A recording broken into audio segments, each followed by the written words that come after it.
Gam Ganapataye Namaha. Shri Manokaraka Chandra Chudamanaye Namaha. Shri Sitaramarchitaya Namaha. Jai Shri Ram. Shri tyāgarāja Namaha. Juxtaposed or sandwiched between Thursday's International Dance Day and Sunday's International Laughter Day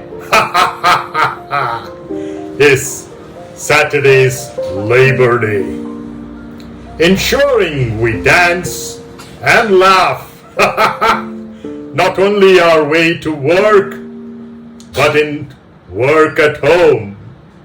Perfect time to ask the question, is talking to our mind crazy? Whatever your answer, both this song and its interpretation are just made for you. Yes, you. Wish you all a suffering-redeeming sankashtahara chaturti on Friday at moonrise, approximately 10:11 p.m. Easy to remember, 10:11 p.m. in namma, Bengalūrū. Could be slightly off by a few minutes in any of your own locations. Jai Shri Ganésh.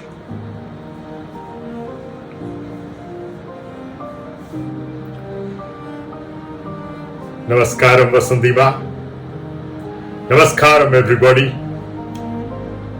It's the question I asked. Is talking to our mind crazy? Not necessarily. Many of us who've been there and done it may vouch. In fact, done with an appropriate understanding, intention and methodology, talking to one's own mind might actually be therapeutic and spiritually elevating too. Tiruvannamalai Sri Ramana Maharishi's internationally popular emphasis on the Vedantic exercise of self-enquiry, who am I, isn't very different in its core and essence from talking to our mind, though it goes a lot deeper once the dialogue begins. As a starter towards this famed approach of Sri Ramana Maharishi, but much, much before him in the Upanishads, at the end of our Vedas, as a starter towards this famed approach, tried and tested approach for millennia uncountable, ever since the history of humanity. Today's song, manasa eTulōrthuné, manasa eTulōrthuné, is a classic example of such a dialogue with one's own mind, clearly recognizing it to be distinct from ourself. It's composed by the foremost amongst the immortalized Carnatic Trinity, namely Tyāgarāja. Of course, in the lingo, Sundara Telugu or Telugu, in the ragam malaya-mārutam, which is a 16th Chakravakam Janyaragam, that is in the Venkatamaki Dikshitar's Medakarta system of 72 ragas which have all the 7 swaras in them. From those, these are derived. So this is derived from the 16th of those 72, which is called as Chakravakam, which is the parent raga of malaya-mārutam. But malaya-mārutam is equivalently derivable also from Ramapriya as well. You can think of them as father and mother. By dropping the madhyamam, sariga is still there, padani is still there, the center one, ma, is removed, which means the symmetry is retained to ensure that symmetry. That's not true with all ragas. There are many unsymmetric ragas as well. This is one of the examples of a symmetric raga, malaya-mārutam. Apt for today's song on Rama. Just look at his body, how symmetric it is. Just look at his activities, how symmetric they are. As opposed to Krishna, the Tribhanga bent at 3 portions of his body, beautifully of course. So, whether symmetry or asymmetry is beautiful is case dependent. What is the need at that particular point of time? Will symmetry help it solve more efficiently, or asymmetry would help it solve more efficiently? Sometimes anti-symmetry as well. So, on a need basis, in the so-called Treta Yuga, Rama descended or took an avatar, and in the Dwapara Yuga, 5000 years back, Krishna descended or took an avatar. What do these yugas mean? Dwapara, Treta. Why Treta comes before Dwapara? Are there situations in which this would be reversed and Dwapara would come before Treta and Kali would come before Dwapara? Yes, all of that is possible. More on the yugas, and in particular Kali Yuga later when I give you an interpretation of this wonderful song, actually a dialogue. So, along with Maruti, Malaya or not. Name of the raga, malaya-mārutam or malaya-mārutam. So the source word is Maruti, from Marut, the wind. So along with Maruti, whether it is Malaya or not, and innumerable others, Tyāgarāja is definitely amongst the top contenders for the tag Ramapriya. And that's where you can derive malaya-mārutam from. Well, Hanuman's own Ramayana was so impressive that Valmiki, who went to see what he had written with his own nails on the stones through carvings, was so flabbergasted that Hanuman destroyed all of them, because he said, I have not written this for fame, it's for my own joy. I recollect my association with Rama. And that's the Ramayana eventually given by Hanuman as a guru to Tulasidas to be translated into our common language of Hindi of that time. So, coming back to our song today, the talam is rūpakam, a rhythm that metaphorically takes form, rūpa, a handsome one at that. If only we are involved with its beats.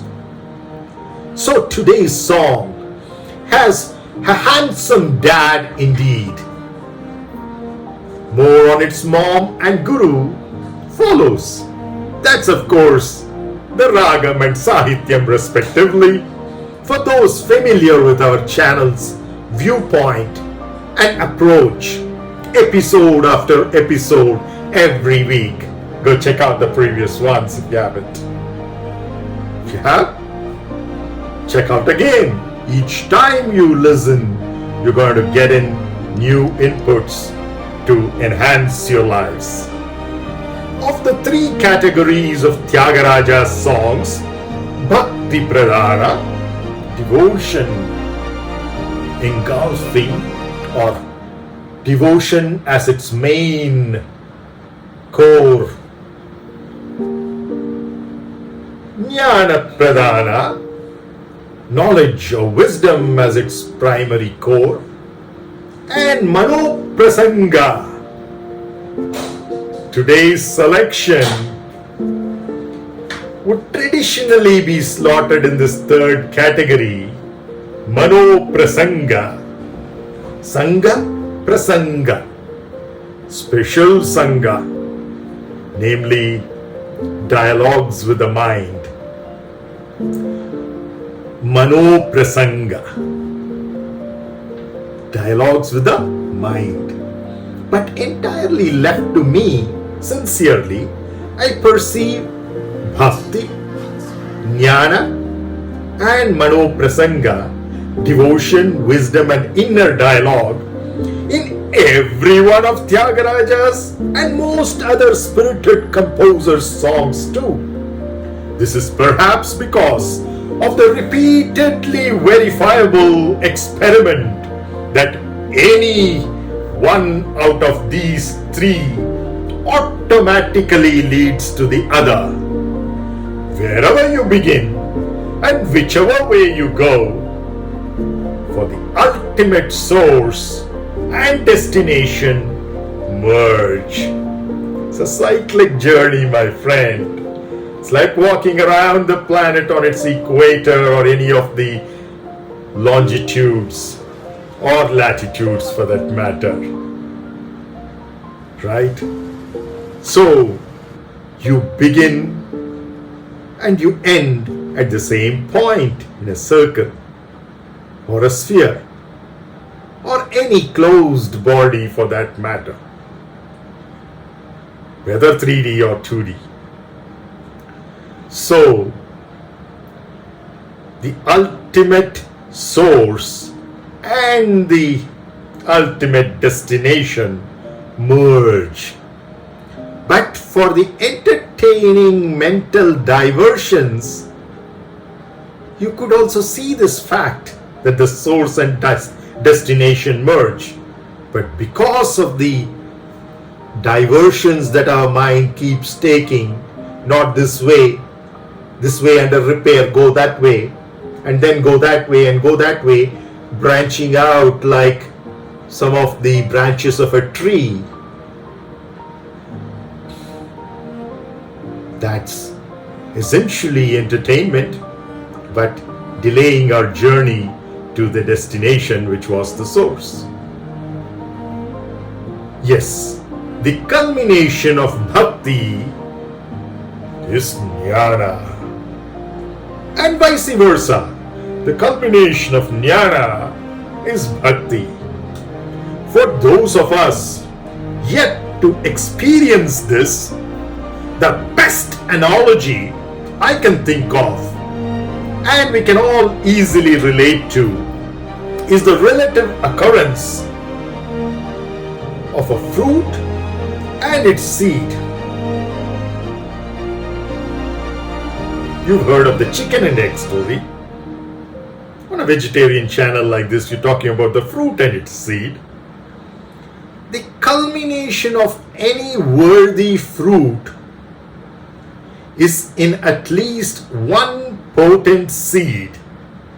Yes, the culmination of any worthy fruit is in at least one potent seed for its continuity, for its perpetuation, for its species to endure and not become extinct, right? So conversely, the culmination of such an enormously potent seed, you guessed it right, is in at least one nutritiously ripened fruit. Right? Now, the zillion rupee question, unanswered question, is which came first, the fruit or the seed? Well, it truly doesn't matter. No, that's not sour grapes. Only sweet ones out here in Vasanthi Ma's channel. Let me clarify. Like clarified butter or freely flowing ghee, bhakti or jnana. Where you start from depends on your current inclination, what's called as initial conditions. For those of you who are into math or engineering, you know. Where you start from depends on your current inclination, whether you start from bhakti or you start from jnana. And what is that current inclination itself dependent upon? It's based on your samskaras, your vasanas and karmas. Sounding similar, but they have their own intricate differences as well as similarities too. Anyway, let's keep that aside. It's essentially what you have been made out of through your memories from this janma or life and all of your previous janmas and lives too. So this is stored not just in your brain, but every cell through the genetic memory. The samskaras. And then I talked about Chitragupta. Go check back some of these videos in the sister channels of Srimati Vasanta Kumari Sampath, Katham.in and Dr. Dinesh Kumar Harur Sampath. So you would see some of these things of how the karma is stored in a backup system called Chitragupta, not a person, but a certain aspect of ourselves, an inbuilt backup system. And the vasanas, I would recommend strongly you look at the Chinmaya Mission's BMI charts where they talk of the link between Aum, the soul or the Atman or Brahman on the one hand, and the body, mind, intellect toolkit on the other hand. The in-between via media is the vasana. It requires a long, not lecture, but a course, full course by itself. So let's keep it aside. So essentially, we are talking of which came first, or which do you start with, bhakti or jnana? How do you decide? Where you start from, as I said, depends on your current inclination based on your samskaras, your vasanas and your karmas, which become each of our set of initial conditions. Accept them as they are right now, joyously, and zoom on effortlessly like a cool mountain. Breeze. Zoom on effortlessly like a cool mountain? No, mountains don't move except in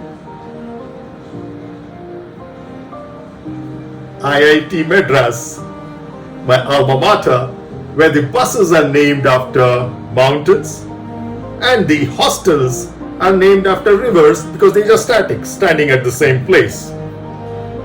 That's what we brought the situation to. We made our rivers stagnant thanks to the deforestation, and we made the mountains moving thanks to our infrastructure development, requiring more and more of the mountains to be blown apart to get the granite stones quarried to various buildings and bridges and the other infrastructure all of which is bouncing back on us at this point in time. Whether we learn our lessons or not, time will tell. But this is a reality check, at least for those of us who are sensitive and who will remember this after it has lasted, say 4 to 6 years down the line, when the current pandemic becomes just an epidemic, which itself is scary anyway. But will the lessons of this be lasting or not? Time will tell. So in any case, we need to accept the initial conditions based on our samskaras, our vasanas, our karmas, where we are. That's our responsibility. It's not somebody else, a family member or a professional colleague, boss, a subordinate at work, a politician, even if holding the topmost government offices in your municipality or state or nation or the United Nations for that matter, or any of the UN organizations like WHO, etc. No, they are just postmen and women delivering our own karmas. What we have a starting point is entirely based on our past actions, words and thoughts. And that's what we are reaping the fruits of, and each one of those fruits have the seeds for something new as well. So accept all of that, whatever is there in the present moment, as it is. To be in the present is not even an option, it's the only choice. To accept it as it is also not an option. But to do so joyously or grudgingly, angrily, sadly are options. So let's choose to be in the present moment consciously, not compulsively or accidentally. Let's choose to accept the present moment as it is, joyously, not grudgingly, sadly, angrily, so that we can convert the law of karma to a game of Leela. All the rules are our own game rules. Game on! Right? So, if we do that, then we can zoom on effortlessly like a cool mountain breeze's Leela in the least possible duration through totally dedicated and fully involved active seeking. It's like a hotline or an expressway. A hotline for communication or an expressway for transportation. You know how totally dedicated it is, fully involved it is. That kind of an activity is called as sadhana. Totally dedicated and fully involved, active seeking is what is called as sadhana.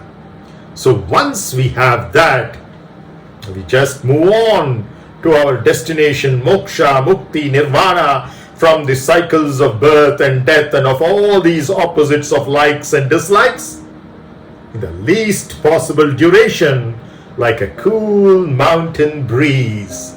And that's what is called malaya-mārutam. Mountain, Malaya. Malayalam is the language spoken in the mountainous regions of the western Ghats of the Deccan Plateau of Bharat, in the state of Kerala, God's own country. Why it's called Malayalam? Because it's the mountain people's language, Malayalam. So, similarly, if you're talking of malaya-mārutam, the raga for today, Maruti or Marutam is derived from Marut, the wind or the breeze.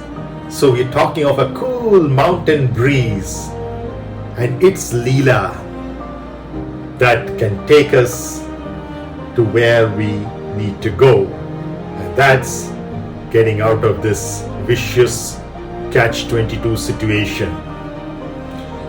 No wonder then that today's composer's inspired name itself is an epithet of our own nothingness, Shiva, in its attribute as the king of sacrifices, tyāgarāja. Om Namah Shivaya. Tyāgarāja.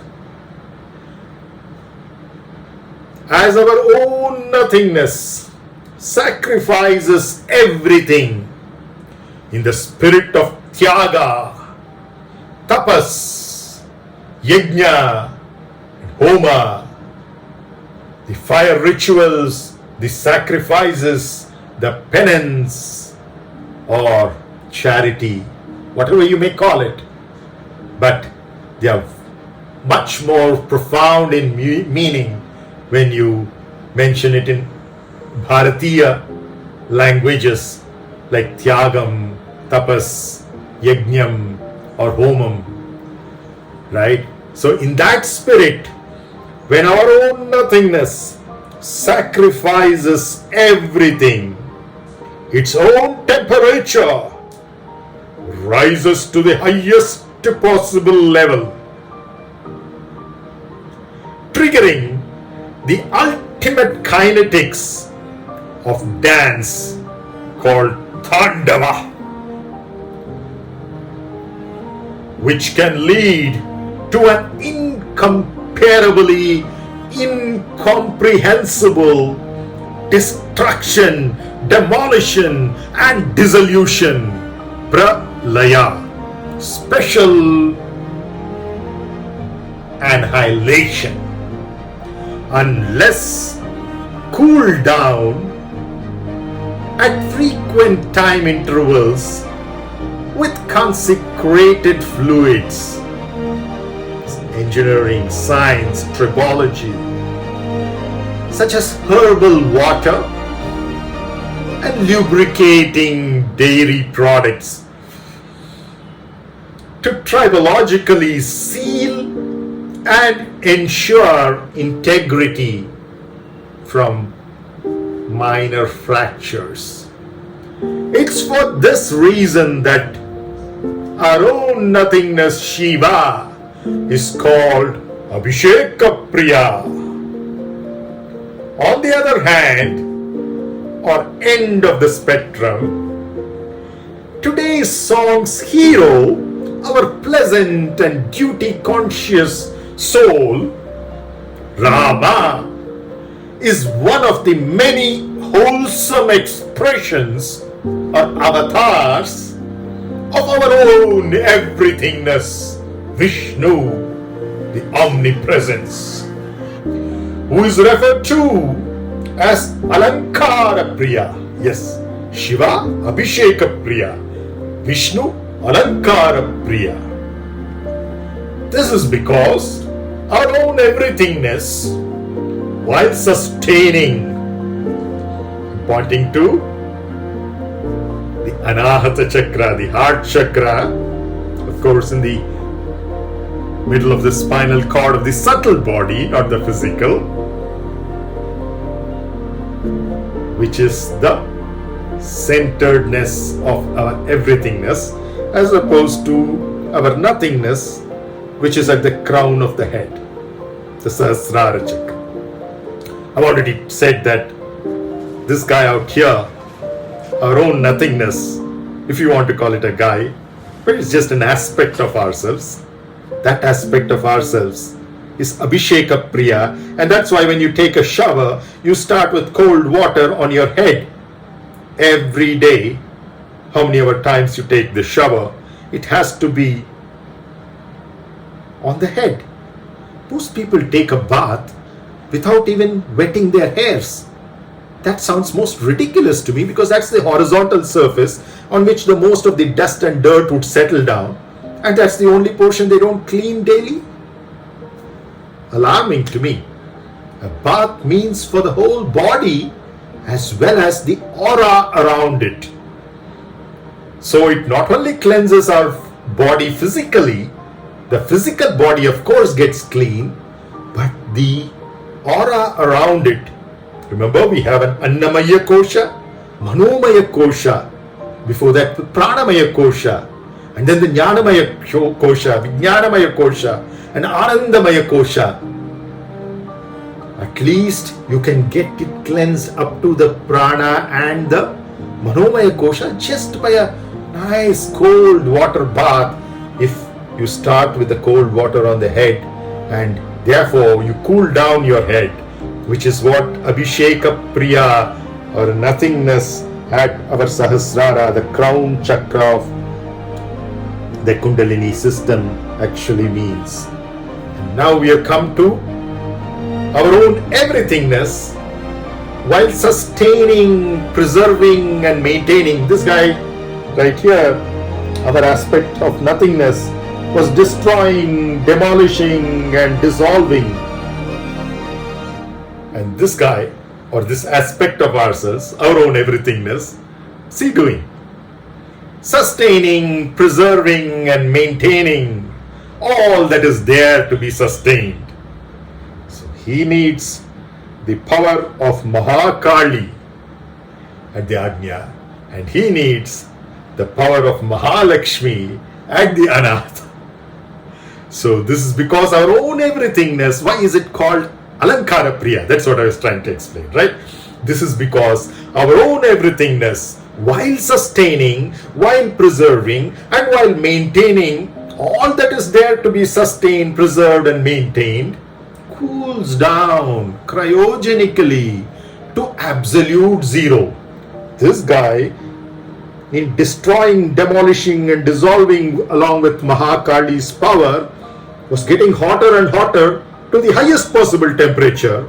Now here, this aspect of ourselves, our own everythingness, maintaining, sustaining and preserving, is cooling down cryogenically to absolute zero, that is minus 273 degrees centigrade or 0 Kelvin. This requires a superconducting decor. Alankara is a more beautiful, profound and reverberating word for decoration, decor. So this cooling down of cryogenics and handling that requires a superconducting decor, Alankara, for ideal insulation. See the crown, all the jewelry and the attire and all that, the Alankara that Vishnu, Venkateshwara, Rama, Krishna, Narasimha are all famous for. Alankara Priya Vishnudu in the Sundara Telugu, as we say. This requires a superconducting decor, Alankara. For why? Ideal insulation. How else can you maintain cryogenic temperatures? And what that essentially means for us practically is this ideal insulation or Alankara is nothing but detachment or vairagya from the rest, so that you can maintain who you are wherever you are. And that's the spirit of the Kamala, Padma, lotus as well, right?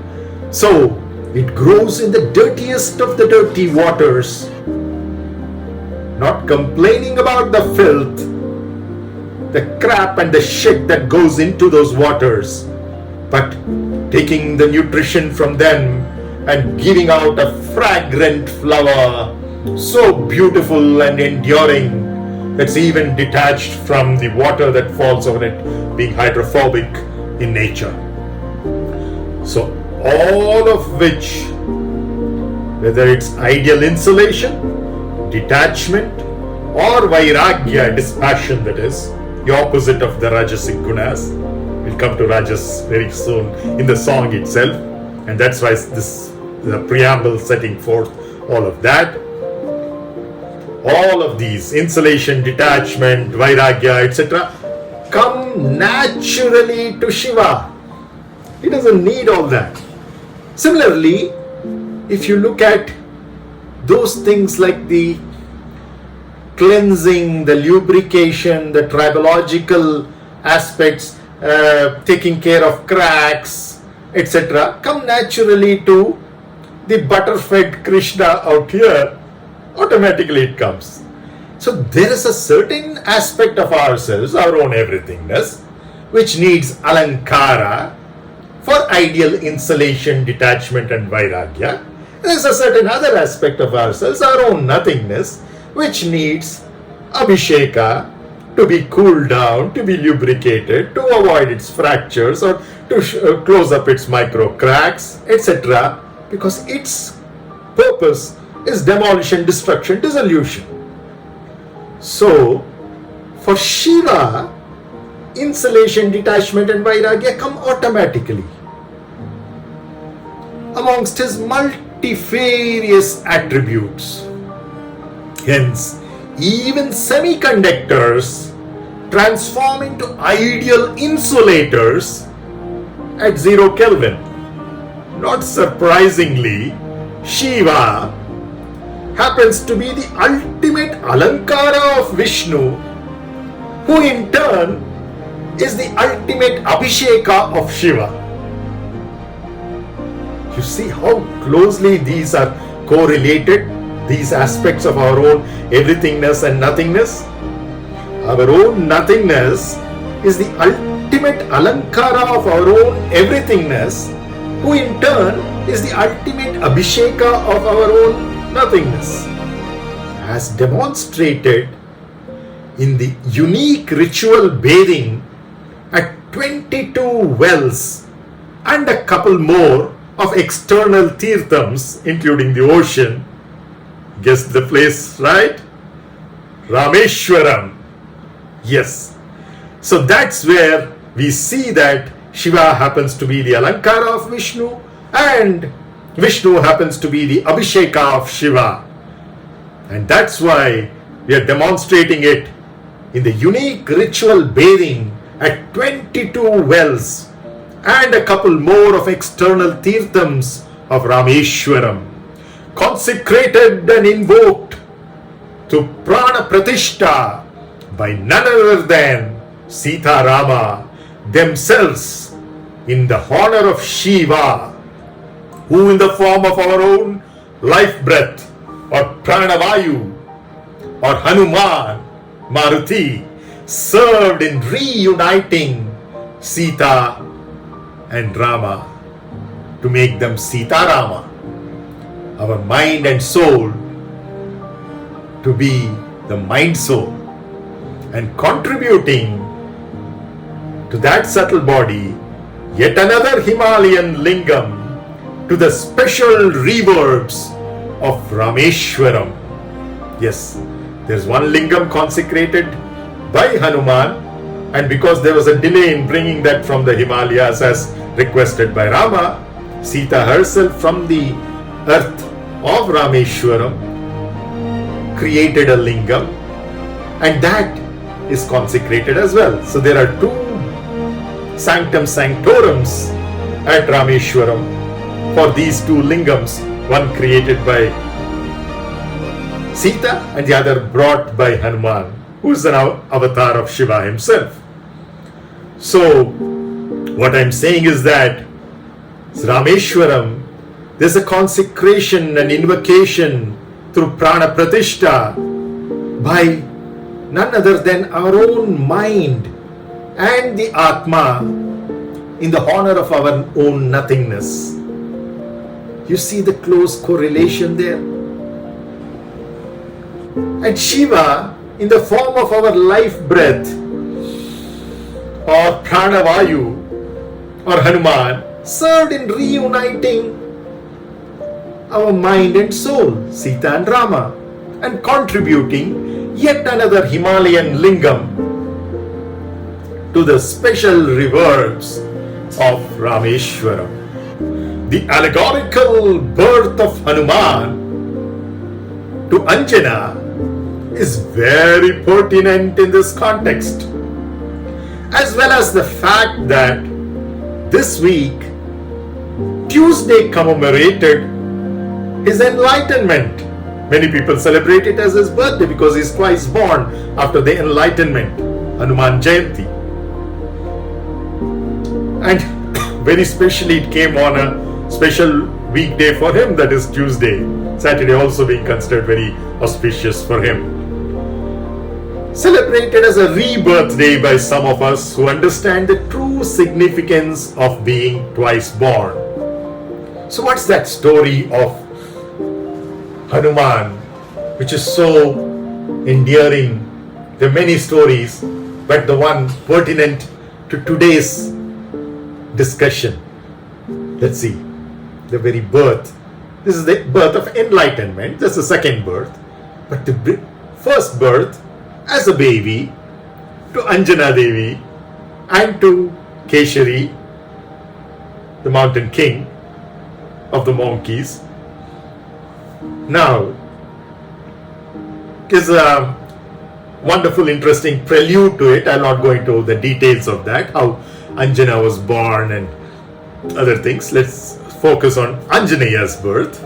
The son of Anjana, Anjaneya,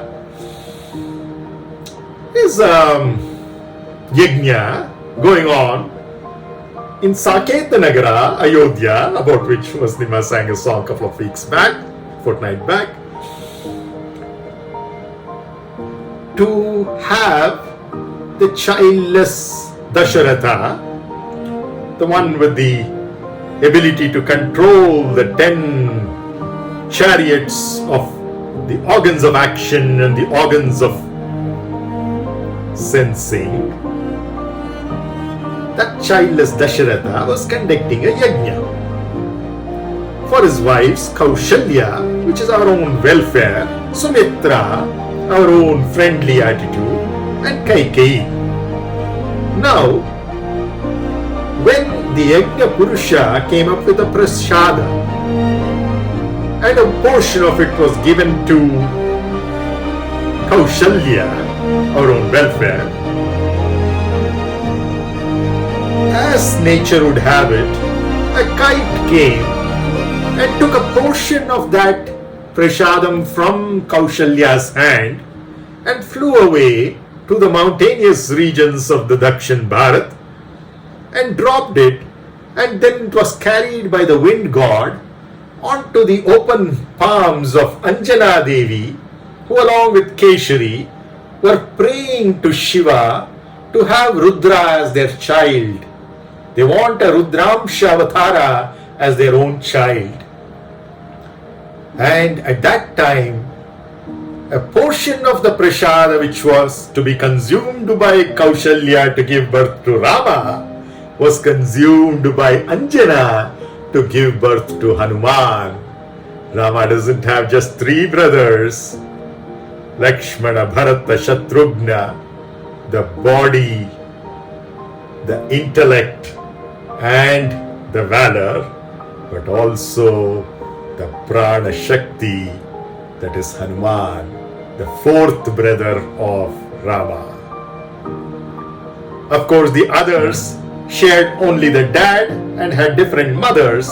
Here, Hanuman has an entirely different dad and mom. That's a different thing. But essentially, they come from the same source.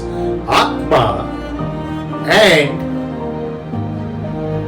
Prana Vayu are born of the same prasadam that was there in Kaushalya's hands. When it is consumed by our own welfare, it becomes Atma. When it is consumed by Anjana, our own motherliness, it becomes Hanuman or Pranavayu. And the breast milk of Anjana Devi made Hanuman who he eventually became. And there's a beautiful story of this.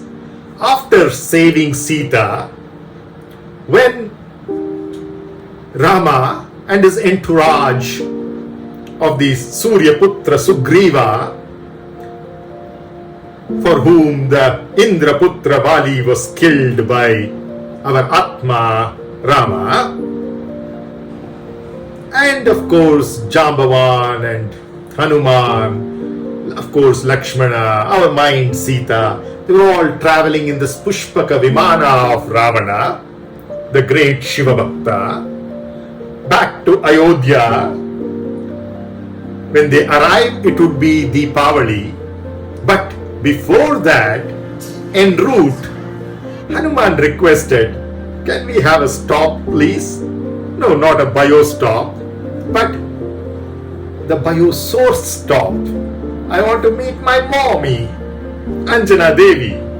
She lives right here. And everybody was, yes, let's do it.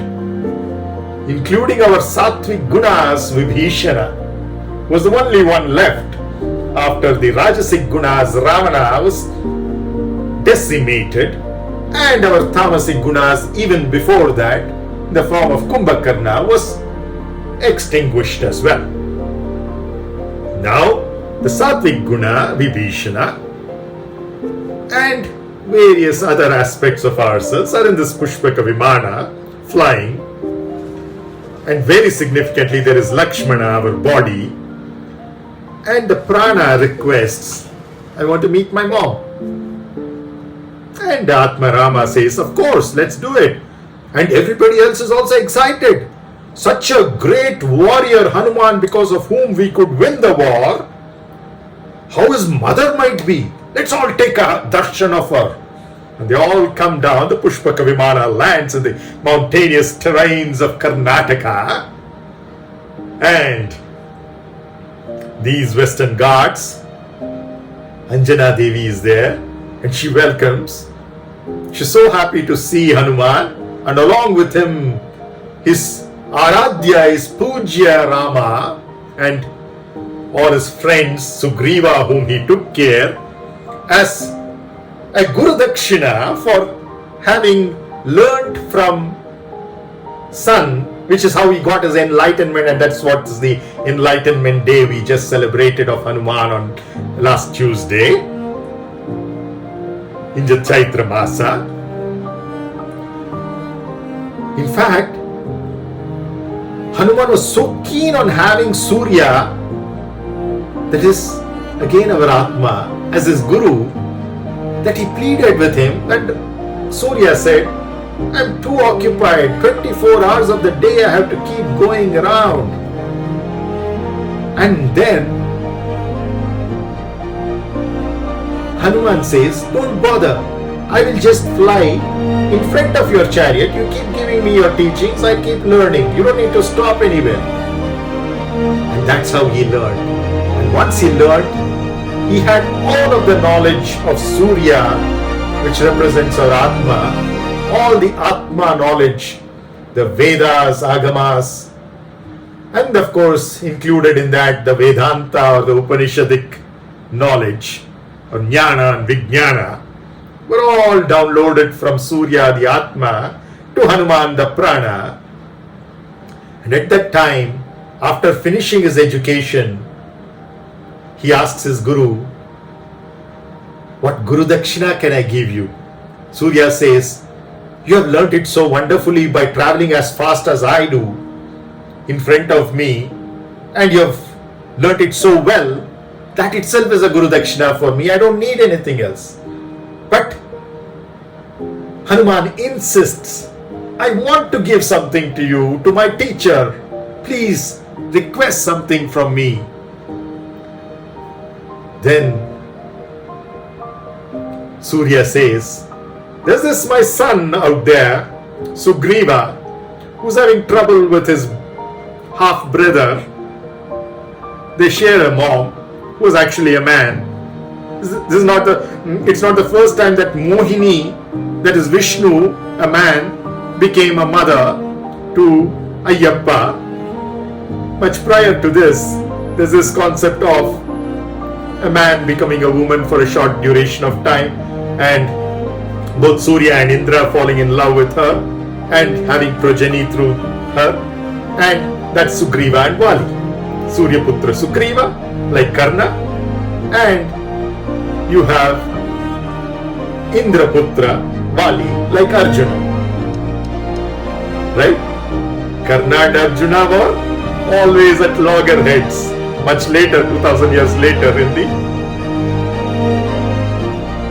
Dwapara Yuga, during the Mahabharata times. Same way, Surya Putra and Indra Putra, Sugriva and Vali were at loggerheads 7,000 years back in the Ramayana. Right? You see that? What is the Surya Putra, Indra Putra? Not putras of some persons or some bodies, celestial bodies. No. Something born out of our Atma and something born out of our senses through our rajasic or passionately aggressive nature. These will always be at loggerheads. Vali and Sugriva will always be at loggerheads, because one is born out of our Atma, the other is born out of our sense organs, sensuality, passion, aggression. Similarly, Arjuna and Karna were always sworn enemies, betanoir as we call it, right? So that was the essence. And so the Guru Dakshina that Surya, the Guru, requested from Hanuman, who was insisting on giving a Guru Dakshina, was that he take care of his son Sugriva, especially protect him from Vali, and which is why Hanuman brings Rama to destroy Vali and in favor of Sugriva. So what does this mean? Essentially, it is the passion and aggression and the sensuality, whatever it gives birth to, that can be killed only by our prana bringing our Atma to take care of it. Similarly, when the Atma is separated from our mind, only the prana can go and help and bring them back together. You see the importance and all of these aspects of ourselves, of our self, which is Atma, of our mind, of our intellect, of our valor, of our Rajasic gunas, of our Tamasic gunas, of our Sattvic gunas, of our prana. All of these have very, very important roles that they are all playing. Anyway, coming back to our wonderful story, the Pushpaka Vimana has landed in Karnataka, Western Ghats. Beautiful. Of course, not exploited for tourism as well as God's own country. Not as a competition, but as a collaboration. People who come to Kerala can come to visit the coastal areas and the Ghats of Karnataka as well, right? Wonderful places there. So this particular place, Anjana Devi is there, and then she's so happy to see her son along with all these people. She asks what's it all about, and he explains, he tells the whole story, he narrates to her, and she's so happy. But at the end of it, she becomes sad, and everybody is concerned. Why is she sad? And then her sadness turns into anger, and she starts shouting and yelling at Hanuman, her son. Why the hell did you let it go to this extent? When you went to pass the ring of Rama to Sita, that is of the Atma to the mind, you prana, you yourself could have rescued the mind and brought it back to the Atma. Why does the Atma come all the way, have to bridge a Ram Setu, a bridge, take all the warrior monkeys and Jambavan and everybody's help? You alone were enough, oh my dear prana, Hanuman. You could have brought Sita back. Why all this destruction that had to happen? You could have just brought her. You burnt Lanka, and with that heat, you went into the ocean, and your sweat was swallowed by a fish, and you gave birth to a child as well, even though you are a brahmachari. All that has happened, fine. But you could have rescued Sita yourself. Prana, couldn't you have rescued the mind yourself? Well, Hanuman then explains, no, I cannot cross my borders. I was given a duty. By the most duty conscious Atma to tell that it's a messenger, pass the message. And I did ask Sita, who's our mind, Mother, I've come for this purpose. If you permit me and order me, I can take you to Rama. But our mind, that is Sita, says, no, that's the duty of Rama, the Atma itself, to come and take the mind, that is Sita, to rescue it from the Rajasic Gunas. It's not your job. You are just making a communication, making it feasible for this to happen. But you should not do it all by yourself. So let Rama himself, let the Atma itself come and rescue me, Sita, the mind. And Hanuman or Prana respects that and leaves it at that, comes back, and the rest of the war takes place and eventually Sita is rescued. So when Hanuman explained this, Anjana's anger, sadness and scolding stopped, and she was so proud of her son. But Lakshmana was scratching himself. Who's Lakshmana? Our body. Our body didn't like this so much of praising of the Prana's mother's breast milk. She says, you who have drunk my breast milk should have rescued Sita all by yourself. There was no need for any of the others, especially Rama, to come and suffer so much in the war. Well, it's the Prana's source, right, Anjana? She recognizes that the body is having a problem, thinking why so much of self-glorification by Anjana Devi.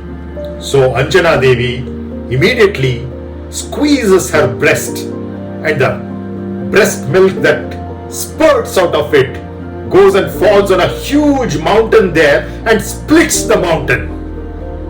That's the power of Anjana's breast milk.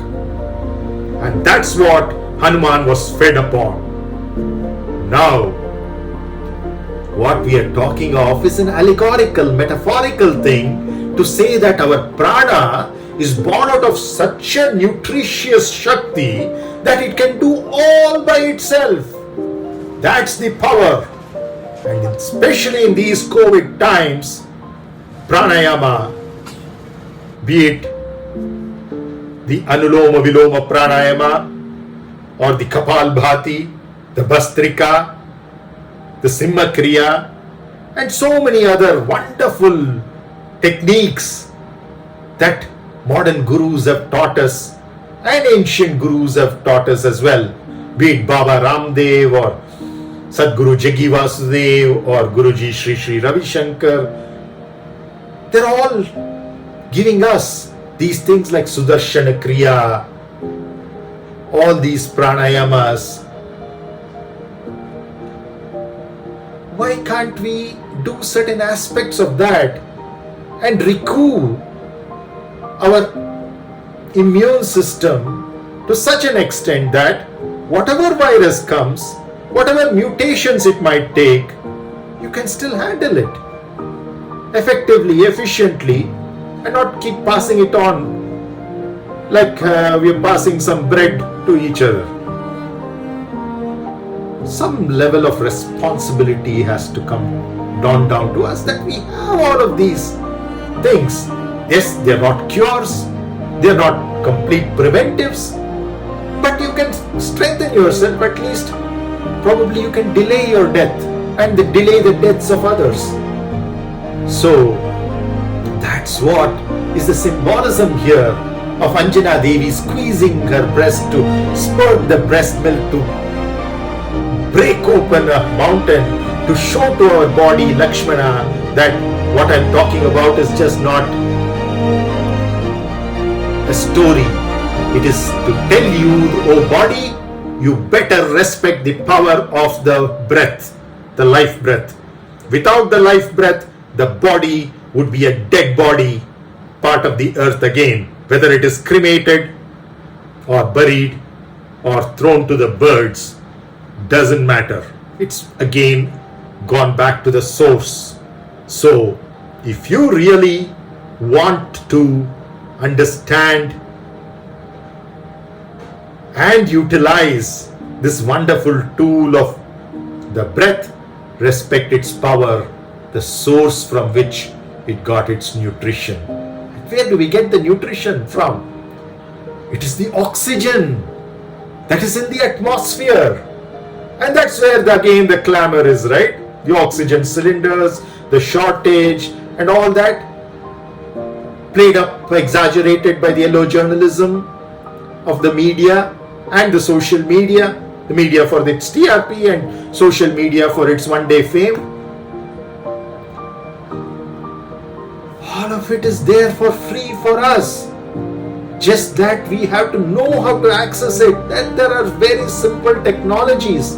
Just a drop of lime into each of your nostrils can clear up all the phlegm, the kapha that is there, and therefore the ability to take in much more air through your pranayama, and therefore enhance your oxygen levels. And exercise so that the breathing is much more deeper and you get more oxygen through that. And your food, the sattvic foods that you can take. There's so many ways in which you can do all this. And these are all told in the form of wonderful stories. We just let them as stories of men and women. No, they are different aspects of ourselves.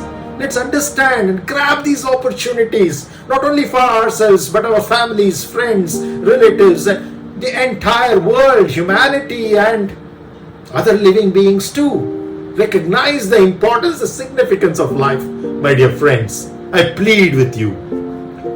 So rest assured that today's song is in the Mano Prasanga category, because it's not just the physical health which has gone to the doldrums, mental health too.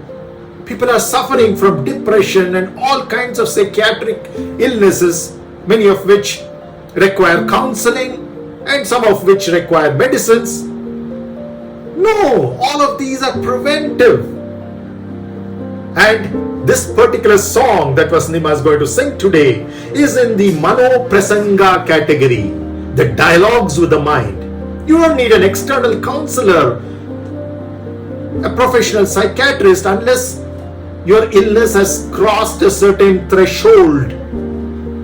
For most of us, every one of us is mad in some way or the other, crazy in some way or the other, suffering from mental illnesses in some form or the other, physical illnesses in some form or the other.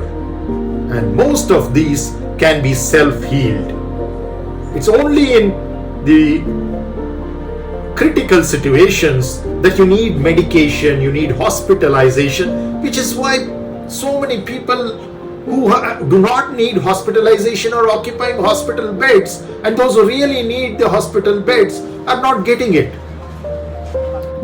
A great 86-year-old RSS Karyakarta, he got COVID and he was not able to get a bed at the hospital. Somehow his daughter used some connections with various hospitals and doctors to enable the grandson to take his grandfather to a hospital, and a bed was secured for him. He was about to be admitted for the COVID treatment, and then at the same hospital he saw a 40-year-old man with young children who was not again getting a bed, also because of COVID. And immediately this 86-year-old man, having done seva throughout his life, RSS Karyakarta, he just donated his bed to this 40-year-old man. Even while his grandson was protesting, I called up his mother and asked this 86-year-old man's daughter to speak to him. And then, in spite of her convincing, he would not listen. He said, I have lived my life, I'm 86. He's a 40-year-old man, he has his children. How much would they suffer if he doesn't get a bed? So what if I don't get a bed, it's fine. I'll self-quarantine myself. And the 40-year-old man got the bed.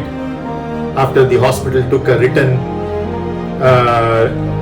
permission from this 86-year-old man, he went back home and within 3 days, he passed away. This is the kind of self-sacrifice of people who really need hospitalization. But what I'm talking about are those people who do not need hospitalization and still occupying the hospital infrastructure and resources at this time when almost the entire country seems to be needing those beds, right? So this is what we need to see, how we can invoke this self-healing powers, be it for the bodily illness or for the mental illness. So rest assured that today's song is in the Mano Prasanga category, the mental dialogue category, where you can counsel yourself therapeutically, yet overflowing with bhakti and jnana.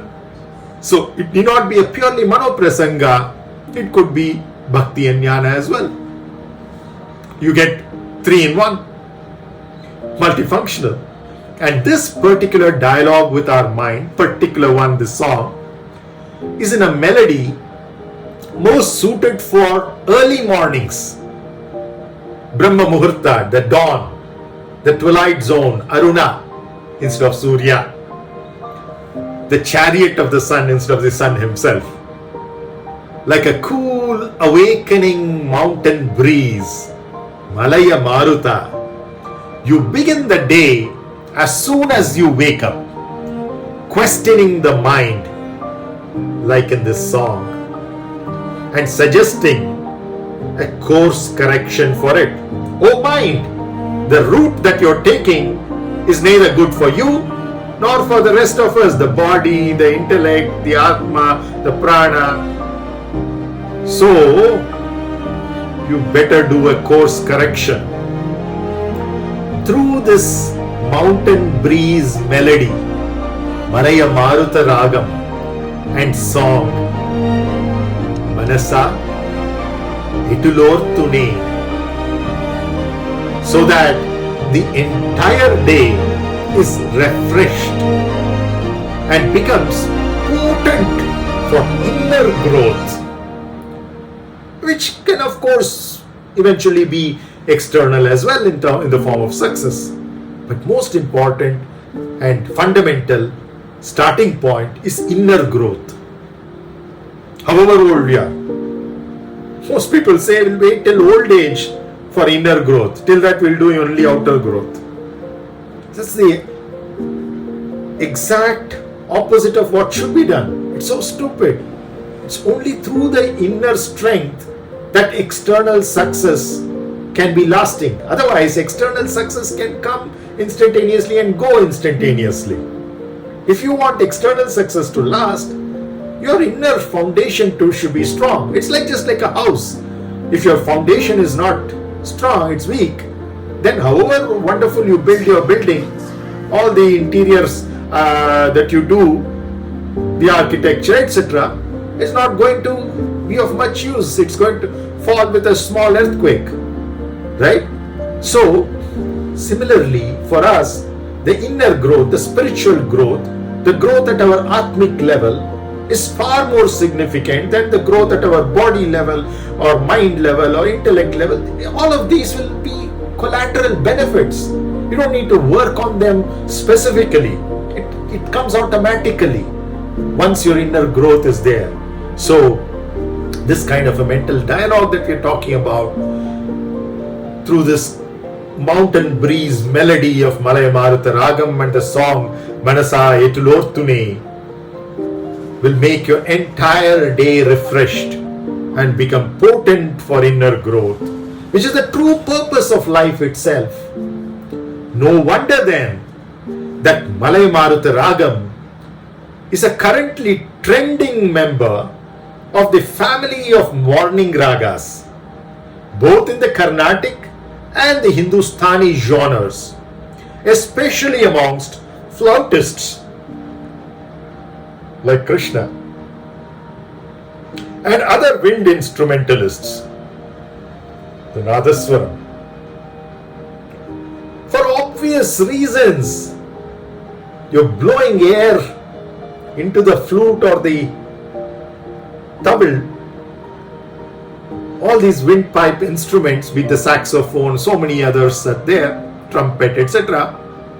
Even a conch, for that matter. The Gomati Shankha, you can't blow through it, but there are other forms of Shankha through which you can blow. The Gomati Chakra, by the way, you can see, it's also called a Naga Chakra because of the perceptivity that it has, and therefore it's associated with the eyes of Rudra or Shiva as well.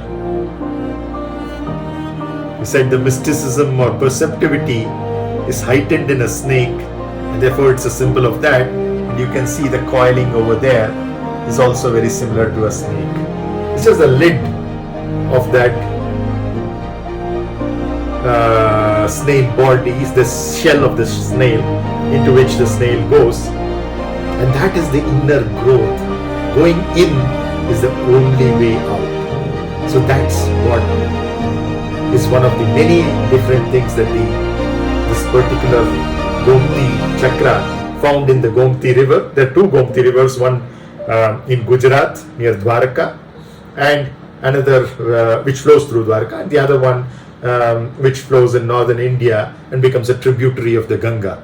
Essentially, it's very, very auspicious, and you can feel the power of it when you wear it, or just keep it in your sacred spot, sanctum sanctorum, and keep invoking it. Anyway, coming back, I told you about this particular raga, and every morning raga for that matter, becoming popular amongst flautists and wind instrumentalists for obvious reasons, to invoke the cool and refreshing mountain breeze. It's so therapeutic. Yes. However hot the summer might be, no, you don't need air conditioners and the sugary cocktails of Pepsi and Coke to do this refresh for you. Pepsi and Coke anyway contain the carbon dioxide that we exhale as unwanted, kicking in photosynthesis. That's what we could do. Let the plants and trees have it all the CO2 that we breathe out. They are indeed an integral part of us, half our lungs, seemingly distinct only in the physical plane, not in the metaphysical. So let me give you an abstract or a summary or gist of this song that Vasnima is going to sing today, and after she sings, I'll give you the word by word meanings. Deal? Okay. Let's see. I'm not going to sing it in English, but just that I can paraphrase. Oh my mind, oh virtueless. Well, virtueless mind? That's unfortunately how most people understand and translate the main refrain or pallavi of the song, which is like guna vihina manasa. Guna vihina is not in the pallavi itself, it comes at the end of the anupallavi as well as the charanam. But then because the pallavi is sung after the once again after the anupallavi and once again after the charanam, it combines and becomes guna vihina manasa. Guna, qualities, vihina, without, manasa, mind. So people just say, oh my mind, oh virtueless mind. That's ridiculous. Unfortunate how most people understand and translate this main refrain or pallavi of this song to mean. In reality, the realized genius that Tyāgarāja is, he obviously understood that though we are not the mind, it is an effective tool that we have been bestowed with. Yes, I'm not the body, I'm not the mind, I'm not the intellect, I'm the radiant Atman, soft, delicious, white, pure, beautiful as the coconut fruit inside the hard coconut shell. Ride on me as you'd ride on your vahana. This is how we invoke almost all the Hindu deities, the Sanatana Dharma. Right? So, Na deho, na mano, na buddhi, satchidananda atmoham. Eternal as I am and ephemeral as these three tools of body, mind and intellect are, I still know that every one of these, body, mind and intellect, are extremely useful if and only if I understand them well, take care of them appropriately and utilize them efficiently and effectively. As long as these three temporary tools last, which is what I shall strive to do. Learn about them, take care of them and utilize them efficiently and effectively. Then the tools work wonderfully for you. Be it a screwdriver, hammer, body, mind or intellect. Every one of these tools, you have to understand about them, what they're made out of and how they have to be taken care of, and take care of them appropriately, giving them the right kind of inputs, be it food for the body or food for thoughts, and then utilize them when they need to be. When a screwdriver is needed, if you use the hammer or vice versa, you're going to create a big mess. Instead of repairing something, you're going to worsen the situation, right? Worsen the issue. So, use the appropriate tool for the appropriate time, and those tools should be appropriately maintained by giving them the appropriate quantity and quality of foods, which are essentially the inputs. Some could be in the form of actual edible or edible foods. The other could be in the form of the thoughts that you give, the exercises that you do, etc. Whatever inputs that you're giving. So let's keep all of this in mind, that these are effective tools, and in particular we are talking of the mind here as an effective tool that we have been bestowed with in order to achieve the goals of life. And Tyāgarāja understood this well. So why would he call it a virtueless mind? No. Unbelievably humble as he was, Tyāgarāja still would not, in my perception, correct me if I'm wrong, he would not stoop down to denigrate his own dignified mind, or any of ours for that matter.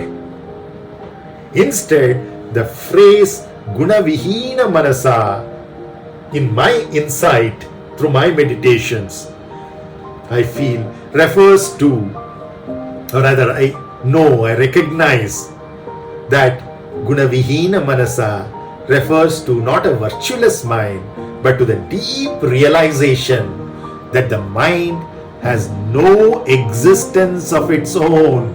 Yes, this particular tool, unlike the body and the intellect, etc., does not have an existence of its own. Surprised? Think about it. Otherwise, absolutely empty. It is the gunas which give the mind its size, shape, geometry, content, area, volume and subtle mass. No physical mass there, the mind. It's just a conglomeration of your own thoughts. When thoughts are gone, mind is gone. So, once these qualities, what we call as gunas, even better word than qualities, once these gunas and yochanas, that is the thoughts, cease, the mind ceases. C-E-A-S-E-S, ceases. Hence, Gunavihina manasa is used by Tyāgarāja in such a dignified context. Literal translations go on further to state, "How shall I tolerate you, O mind? Accept my appeal. Why is it that you wouldn't listen even when exhorted to spend days by becoming humble and chanting the names of Lord Rama, the adornment of the solar dynasty? Why is it that you wouldn't listen to the words of this Tyāgarāja, who gives you suggestions for being redeemed easily in the Kali Yuga? instead of wandering here entangled in the company of those endowed with qualities of passion and inertia and thus wasting time, how shall I tolerate you, O mind? Accept my appeal. We shall, however, take up a much deeper dive, as usual in our channel, to rediscover the blissful pearls of Tyāgarāja himself soon after Vasantima's rendition. The audience's ears and all of me and mine await your offering, Vasantima.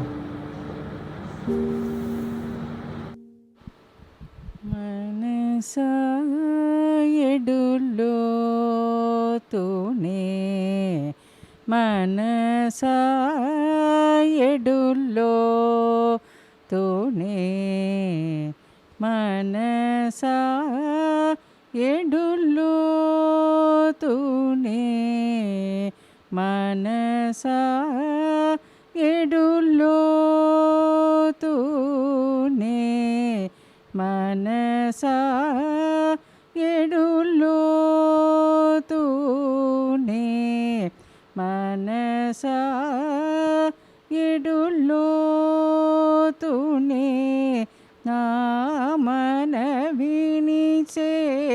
konave, manasa eTulōrthuné, namma konave, manasa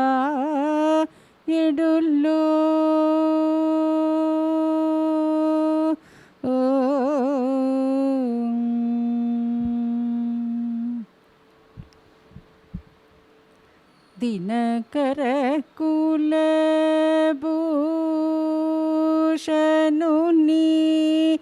Dinakara ಕುಲಭೂಷಣುನಿ,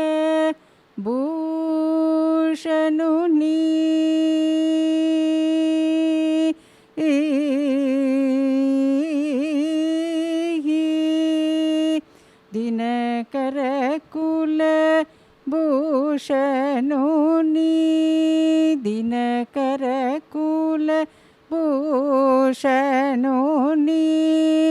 దీనుడవై భజన చేసి, దినకర కులభూషణుని, దీనుడవై భజన చేసి, దినము కడుబు మనిన నీవు వినవదేల గుణవిగీన, దినము కడుబు మనిన నీవు వినవదేల గుణవిగీన, మనసా ఎటులోతునే నా మనవిని సేకోనవే, మనసా ఎటులో, ఓ మనసా, ఓ మనసా ఎటులోతునే.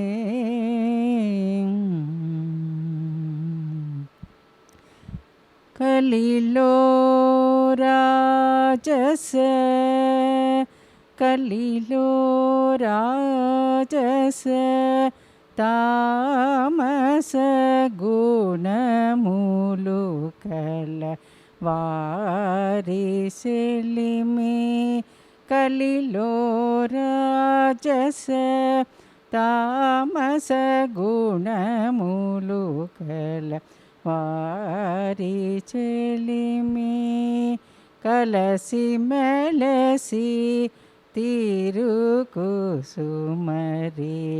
కాలము కడపగనే,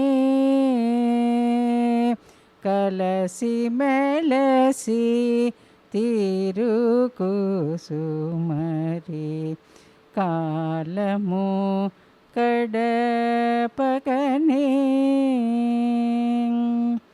சுலபமுக்க கடதேரனு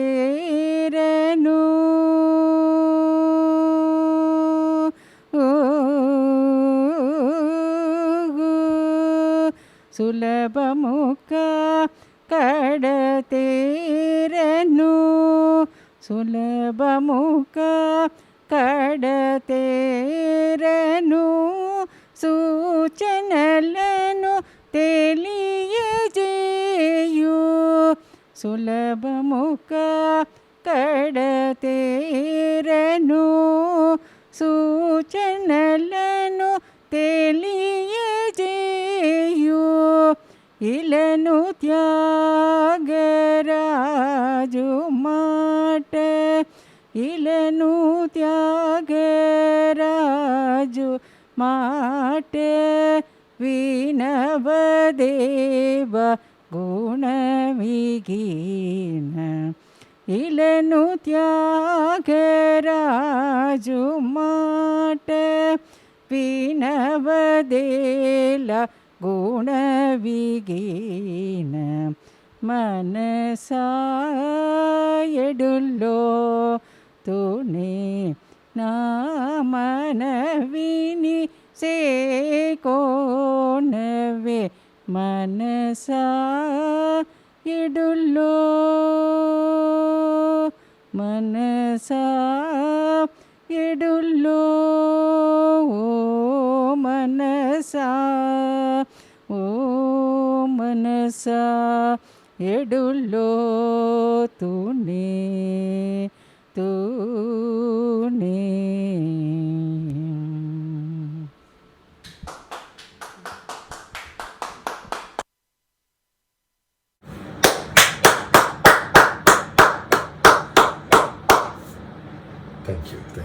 Thank you, Vasudha. Where do I begin? Pallavi, of course. Manasa eTulōrthuné na manavi chekonave o manasa. Manasa eTulōrthuné na manavini chekonave. Meaning, oh mind, where are you wandering away? All over the place. Listen to me and my counsel. Why don't you just do what I am telling you? For you are a part of my toolkit, the rest being the body and the intellect. How long can I put up with you if you don't listen to my counsel, follow my advice? So who is speaking here then? It is our self which is speaking. Our self means Atma, Brahman, is speaking to the mind which has no existence of its own. But because of a conglomeration of thoughts at this current moment, it seems like it exists. And so you talk it out of those thoughts to recognize its emptiness. So that's essentially what is happening in the Pallavi. For you Tamilians, it just says, O Maname, eppadi போற்று பொறுப்பேன் நான் எனது வேண்டுகோளை ஏற்பாயாக. Let's go to in Kannada essentially it says that ಓ ಮನವೇ ಹೆಂಗೆ ನಾನು ಇದನ್ನು ತಡೆಯಲಿ, ನೀನು ನಾನು ಹೇಳೋದನ್ನ ಕೇಳ್ಕೊಳ್ದೇ ಇದ್ರೆ ಹೆಂಗೆ ಹೇಳು, ನಾನು ನಿನಗೆ ಕೊಡೋ ಈ ಅಡ್ವೈಸ್ ಸಜೆಷನ್ ಏನಿದೆ ಅದನ್ನು ನೀನು ಸ್ವೀಕರಿಸು, ದಯವಿಟ್ಟು ನನ್ನ ಮನವಿಯನ್ನು ನೀನು ಸ್ವೀಕರಿಸು ಅಂತ. So the word by word meaning is that, oh my unworthy empty mind, because once you know that it is empty, it's not even existing. In that sense it is unworthy, which actually means invaluable, emptiness, nothingness, right? So oh my unworthy or empty mind, oh manasa, how and how long, etula, how and how long shall I tolerate and put up with you? Orthune. In Tamil we say பொறுத்துக்கிறது. எவ்வளவு நாள் என் பொறுமையை சோதிப்பனி, right? So orthune in Telugu we say. So eTulōrthuné. If you don't listen to my application or plea, counsel, appeal, advice or guidance, what else can the Atma do to the mind, which doesn't even have its own existence, or it is thinking it has its own existence, like the bubble, which is going to burst sometime. So it can only give an application, it can plead like in a court, the lawyer pleading with the judge, it can counsel, it can appeal, it can advise like a research advisor for a PhD student, it can guide like a navigation tool, right? So that is the manavi we are talking about. That is, whether it's an application, plea, counsel, appeal, advice or guidance, it's essentially a manavi. Not manaivi as in Tamil, it is manavi. Manavi podradhu. Manavi hakodu. Which ought to be accepted, followed by you. Che konave, che sevi, we say in Kannada, in Tamil. Che konave. So that means you ought to accept or follow it, oh mind. Give ears to it. As you are very useful. Oh mind, you are very useful and even indispensable. Yet merely a tool in my toolkit. Even though so what if you are so useful, oh hammer or screwdriver? You are still a tool in my toolkit. I take you out when you are necessary, maintain you properly and put you back into the toolkit, right? Same with the mind. Mind is very useful as a memory tool, as an imagination tool, but only when memory is required, only when imagination is required. Rest of the time, put it back into the toolkit. It has no purpose. Just maintain it and keep taking care of it, but no need for it unless a new situation comes up where such a need re-arises, right? So, yet merely a tool in my toolkit. You are very useful and indispensable, yet you are merely a tool in my toolkit, and hence cannot afford to have a say of your own. What if the screwdriver had a say of its own? What if the hammer had a say of its own and just started doing its own thing? Even when we ask it, don't hit that, it goes and hits something. We say don't hit something, it goes and hits it. We say hit something and it doesn't hit it. We say hit it from the left and it hits it from the right. How pathetic it would be, right? But that's exactly what our minds are doing with most of us, whether we are clinically diagnosed like that or not. Just check it out. These likes, dislikes, etc. are not from us, by which I mean ourself, Atma, Brahman. They're all coming from our mind. Likes, dislikes. And this mind doesn't even have an existence of its own. It's just a artificially created virtual tool. These days it's very popular, virtual tools. It is one virtual tool. And if these virtual tools have their own say, suddenly the Teams or Zoom or Google Meet start recording by itself and spreading it out to all the places, some confidential meetings. Would you ever use it again? No, right? But we are using our mind again and again in spite of this. Let's have a course correction. That's why this dialogue with the mind. Mano prasanga. Right? So, we have to tell the mind, yes, you are useful, indispensable, but you are still a tool in my toolkit. You cannot afford to have a say of your own. Because imagine, tools, machines and computers taking over our lives. There have been many Hollywood movies about this, but it can be even worse. It's already equally bad, if not worse, with our minds dictating their likes and dislikes upon us like dictators. Move out Idi Amin or Hitler and these people, the real even more powerful dictator, all of them put together, all the dictators that there have ever been in any country and who still are. Some of their powers is with each and every one of our minds who's behaving like a dictator with our lives.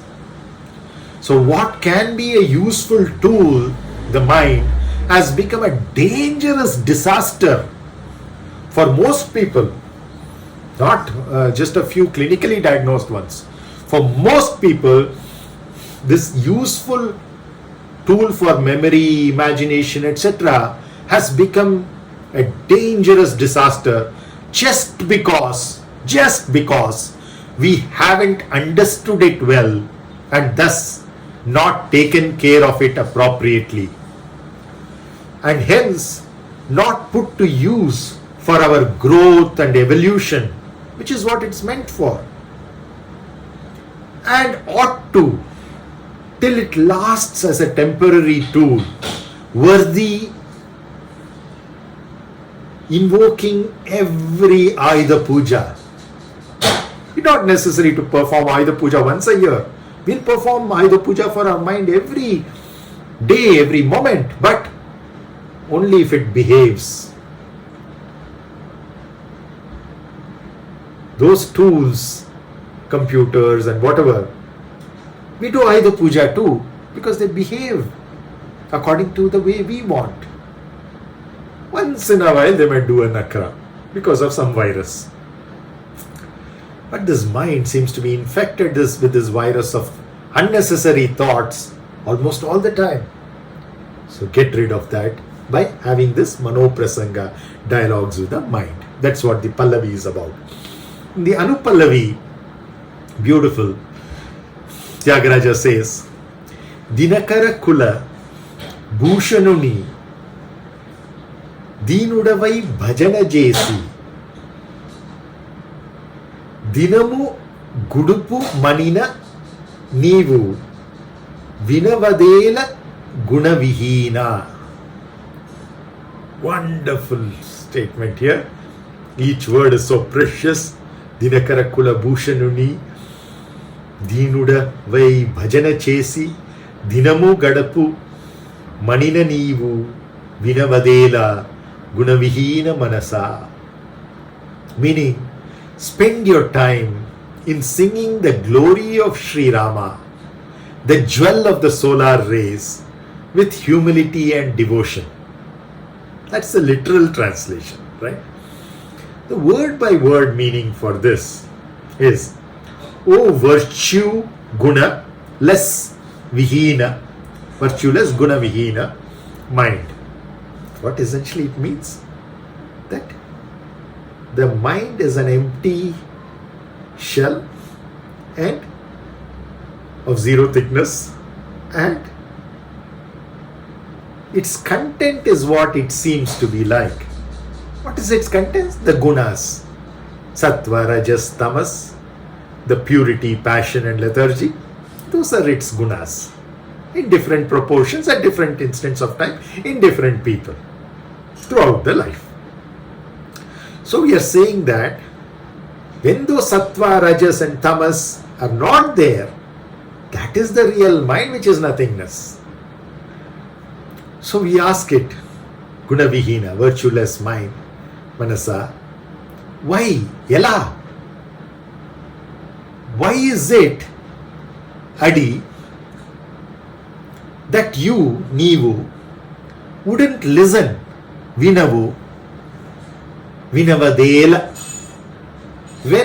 even when exhorted, Anina, to spend Gadupamu, right? Gadupu, Manina, right? So that Gadupumu is to spend. So even when exhorted to spend, Anina Gadupumu, spend what? Your time or days, Dinamu, with devoted humility, Deenudavai, humble nature, Deenudavai, what?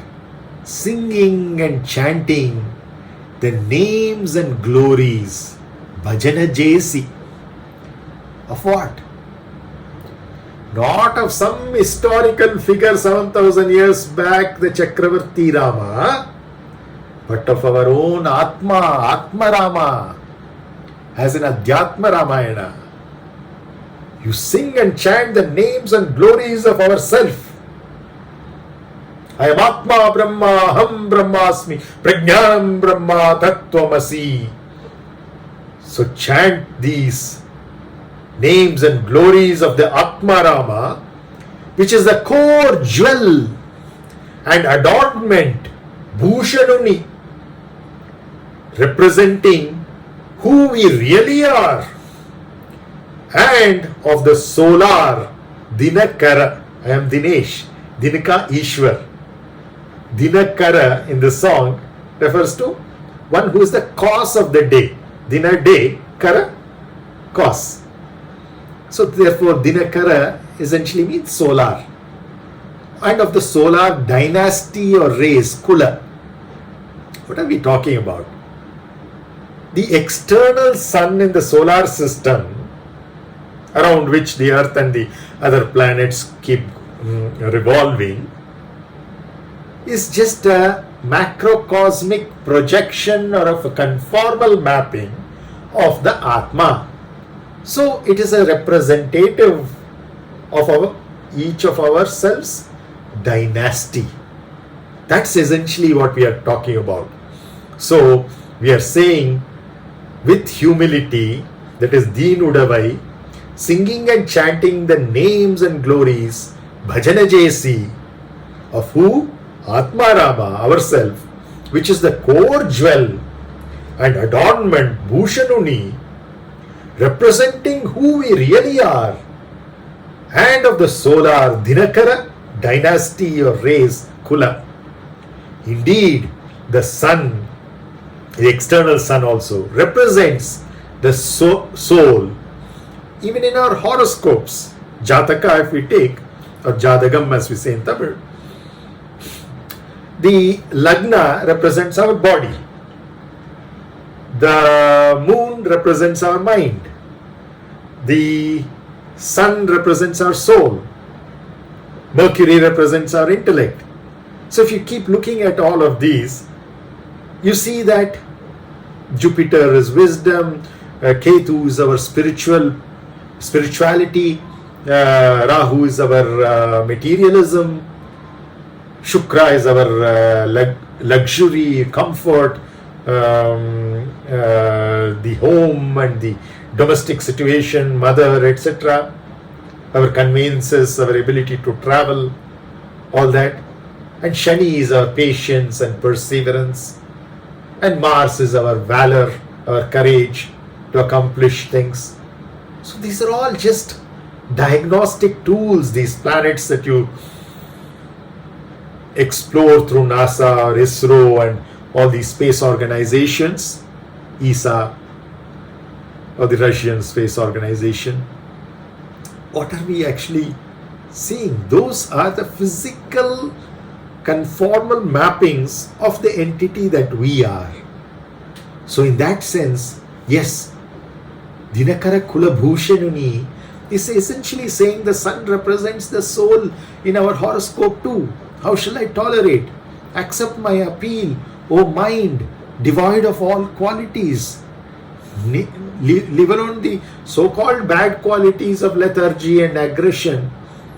Even the so-called good qualities of the positive aspects of rajas like passion and sattva, purity, etc. Everything devoid of gunas, so that you recognize your nothingness. Gunavihina manasa is not in a derogatory sense that Tyāgarāja is using it, but in a very dignified sense, the exact opposite of what most people think it is.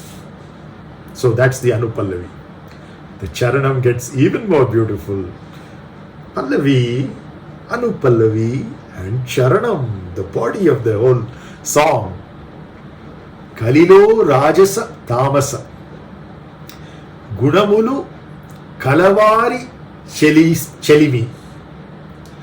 కలసి మెలసి తిరుగుచు మరి కాలము గడపకనే సులభముగా కడతేరను సూచనలను తెలియజేయు ఇలను త్యాగరాజు మాట వినవదేల గుణవిహీన మనస.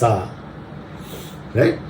కలిలో రాజస తామస గుణముల గలవారి చెలిమి గలసి మెలసి తిరుగుచు మరి కాలము గడపకనే సులభముగా కడతేరను సూచనలను తెలియజేయు ఇలను త్యాగరాజ మాట వినవదేల గుణవిహీన మనస. So we'll start with the literal meaning. In this Kali Yuga, instead of wasting time associating with those dussanga as opposed to satsanga, with those of aggressive passion and or slothful lethargy as their dominant qualities. Every one of us need some passion, some aggression, some inertia. But when that inertia starts becoming laziness, slothful lethargy, and that passion starts becoming aggression, that's when there's a problem. And when it starts dominating over our purified nature of sattva. So what's the volume fraction of sattva that you have, volume fraction of rajas that you have, volume fraction of tamas that you have? That's the question. And at different times, different volume fractions are required for the same person. But as we evolve, slowly the tamas should keep reducing, and over time the rajas also should stop reducing, and finally you have 100% sattva, and you empty that as well to recognize your nothingness or shivatva. Aham Shivam, Shambho Shivam, Shambho Shankaram. Right? So in this song, what are we talking about? Kali Yuga. Kali Yuga, unfortunately, is a very, very misunderstood concept. And all the entire Yuga system, starting with Sat Yuga, then the Treta Yuga, Dwapar Yuga, and Kali Yuga, there are two opposing schools of thought. One says all of these are in thousands of years. Okay. Another school of thought says these are all in lakhs of years. I'm not going to take a stand and say this is true or that is true or the third school is true. But does it matter to you at all whether it is in thousands of years or in lakhs of years? When I'm saying matters to you, you are the Atma, which has no beginning, no ending. So it's of infinite age. Compared to infinity, whether it is in thousands or lakhs, how does it matter? For the Atma, definitely doesn't matter. Fine, we are not so evolved, we don't always behave like Atma, that we really are. We know it intellectually, but we are behaving as body, we are behaving as mind, we are behaving as intellect, taking up various false identities called as ahamkara, often denoted as ego. So for them, for the body, mind and intellect, for them does it matter whether these four yugas of Sat Yuga, Treta Yuga, Dwapar Yuga and Kali Yuga, whether they are in thousands of years or lakhs of years? No, this body is going to last for at the most 120 years, the Vimshotari Dasha period. In some cases, some great yogis, it's known that they live for 400, 500 years. Still nowhere in terms of the sizes of these yugas that are touted. So how the hell does it matter to you whether you imagine yourself to be the body, mind or intellect, or you have realized and know that you are the Atma? In either case, Doesn't matter whether we are living in Satyuga, Kali Yuga, Treta Yuga, Dwapar Yuga, doesn't matter at all. Learn from the lotus, my dear friend. The lotus can grow anywhere, in any kind of water situation, right? The dirtiest water, it can grow best. In Kali Yuga, we can flower the best and spread our fragrance and beauty. People complain, this is Kali Yuga, Kali Yuga, Kali Yuga. Kali Purusha is coming. I'm scared. We can't do much here. Our potential is low. Give me a break. You are responsible, infinitely responsible. Then how come your potential is low? Your potential is always infinite. Whether you are activating that potentiality or not is up to you. Whether the body, mind and intellect allows it or not, whether your samskaras, vasanas and karmas allow it or not. When the going gets tough, the tough get going. Right? The more the challenge, the more we enjoy, right? That's the nature of those who play games.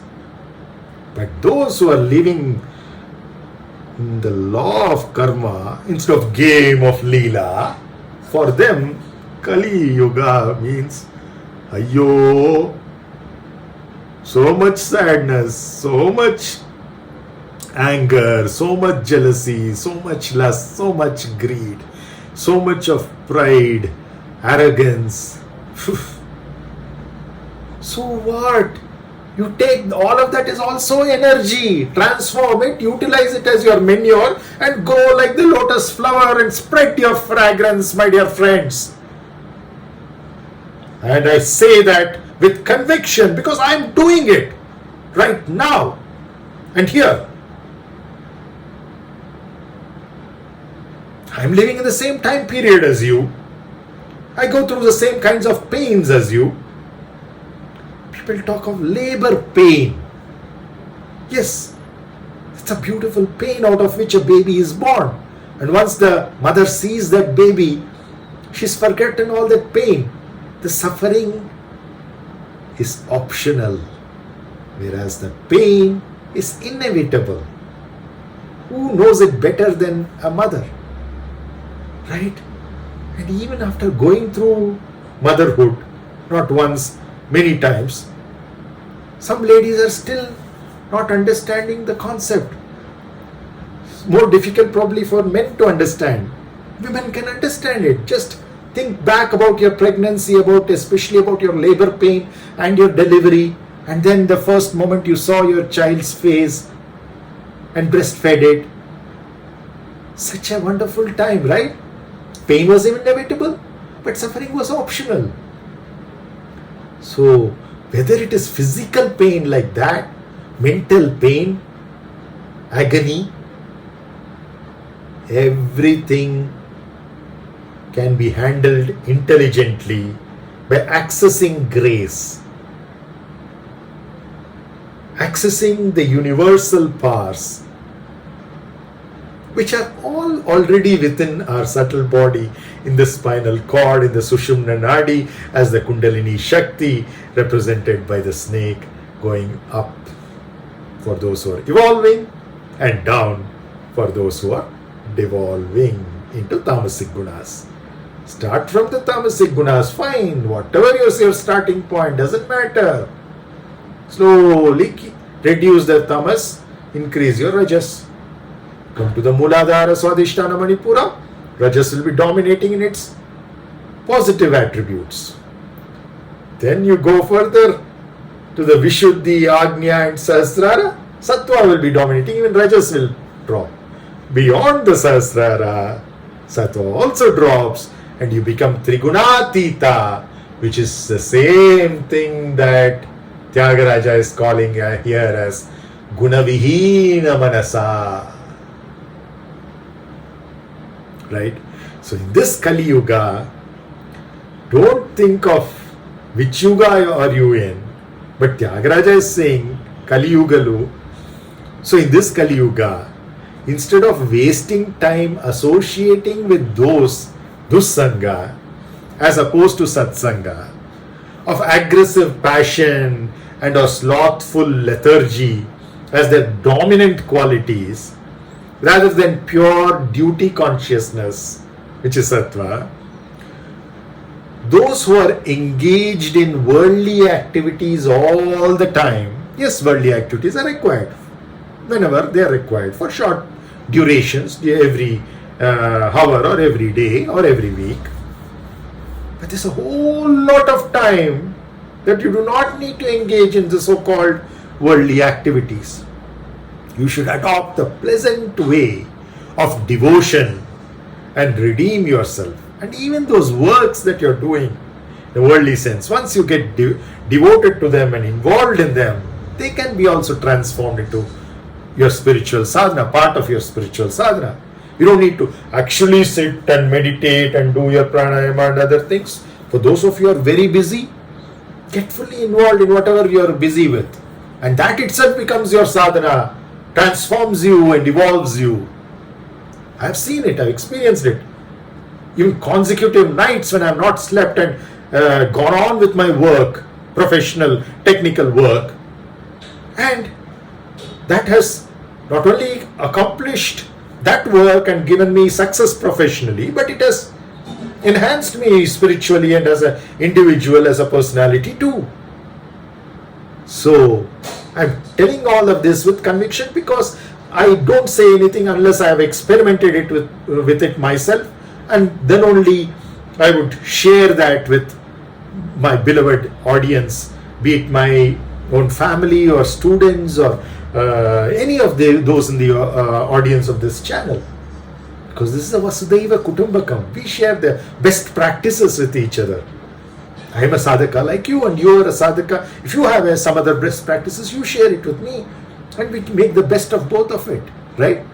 So we're talking of you should adopt the pleasant way of devotion and redeem yourself.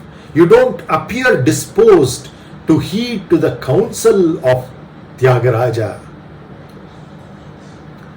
So let's that's the gist of the charana.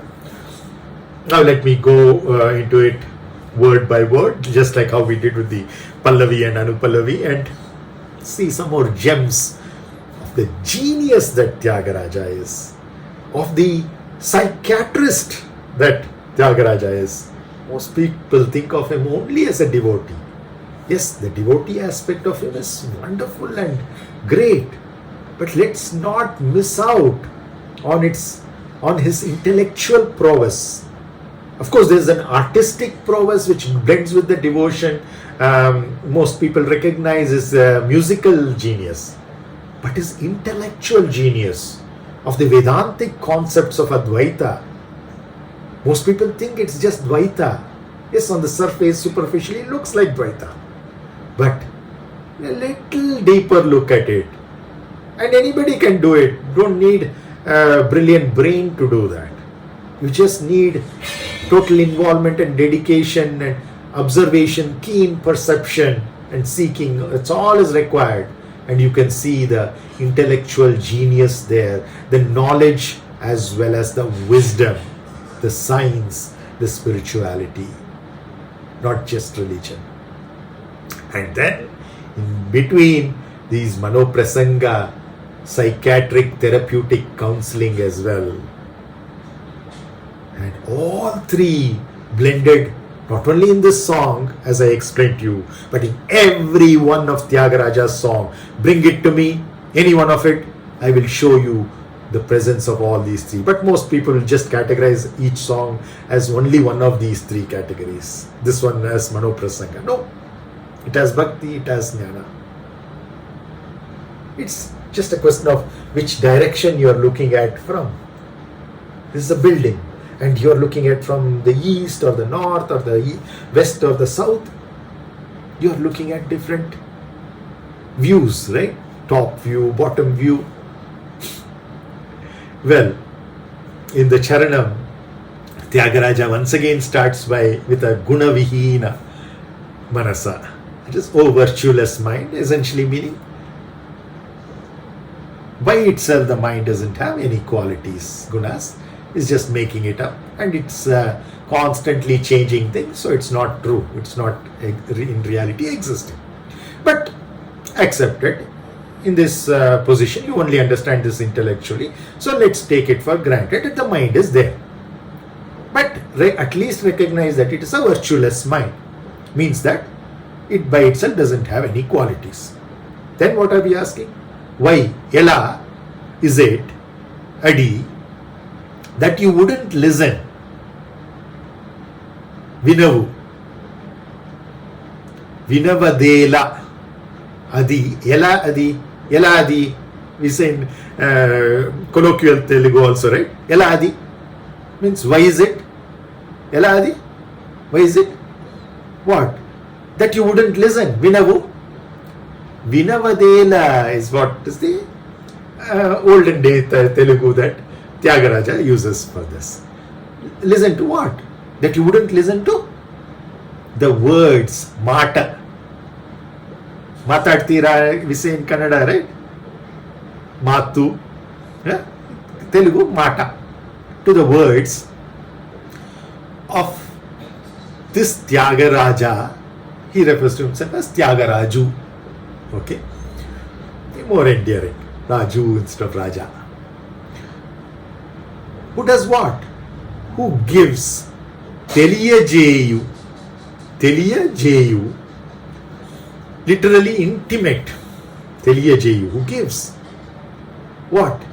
Intimate suggestions. Suchanalanu. Suchanalanu. Information, news, suggestions. Suchanalanu. Teliyajeyu, Suchanalanu. Of Teliyajeyu what? Who gives what? Suggestions. Suchanalanu. To do what? What is this suggestion? To do what? To adopt devotion to redeem. Kadateranu. In Tamil also we say Kadateranditya. Or have you reached the bank? You are trying to cross the river, right? Have you reached? In the ancient days, we had all of these explorers like Vasco da Gama, Columbus, searching for India. One ended up in India, the western coast. Other ended up in what he thought was India, but was Red India or America, Columbus, right? They're also crossing the water body, the ocean. But the real ocean to be crossed is the ocean of life and death cycle, to get redeemed out of it. And there Kadaterundu Pordu, or in Telugu Kadateranu, is getting out of this vicious catch-22 cycle of birth and death into nirvana, mukti, moksha. Right?